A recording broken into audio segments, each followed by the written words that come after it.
Have you ever thought of someone only to have them call you moments later? This simple, common experience hints at a much bigger question. It is a question that sits at the very edge of what we understand about reality and the human mind. This is the domain of parapsychology. Parapsychology is the scientific study of phenomena that appear to transcend the known laws of nature. It attempts to use rigorous methods to investigate extraordinary claims about consciousness. Researchers in this field are not trying to prove superstitions. Instead, they apply scientific tools to test whether there's measurable truth behind psychic and spiritual stories. The primary goal is to move mysterious experiences from anecdote into controlled lab experiments. One of the largest areas of study within parapsychology is known as extrasensory perception, or ESP. This is the idea that information can be acquired without using the known senses of sight, hearing, touch, taste, smell. It suggests a channel of communication that operates outside the conventional pathways of perception.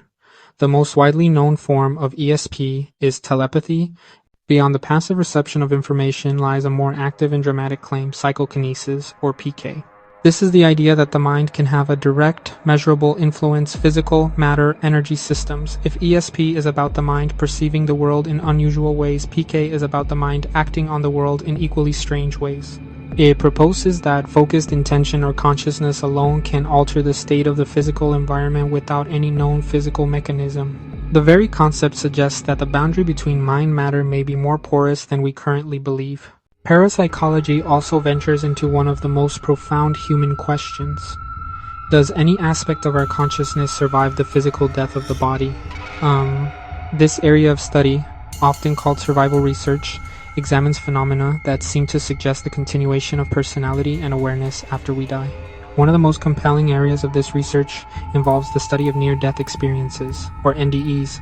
These are the profound psychological events reported by people who have been clinically dead or very close to death and were subsequently revived.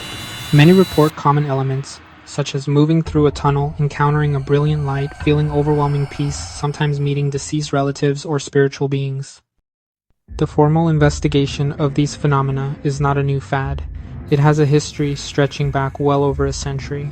Its roots can be traced to the late 19th century with the founding of organizations like the Society for Psychical Research in London in 1882. This group was made up of esteemed scholars, philosophers, scientists. They were dedicated to making an organized, unbiased inquiry into claims of telepathy, apparitions, and other psychical events. Their early work involved collecting and scrutinizing thousands of first-hand accounts. In the 20th century, the field moved toward modern scientific methods largely through the pioneering work of Joseph Banks, J.B. Rhine at Duke University. Starting in the 1930 seconds, Rhine and colleagues moved the study of sight out of the seance room and into the laboratory. He developed standardized testing procedures, most notably Zener cards, a deck of 25 cards with 5 symbols: circle, cross, wavy lines, square, star. In experiments, a participant would guess the sequence of symbols in a hidden deck, a test aiming to measure clairvoyance or telepathy and to be evaluated statistically against chance. Rhine's early results were sensational, suggesting some could guess above the 20% expected by chance.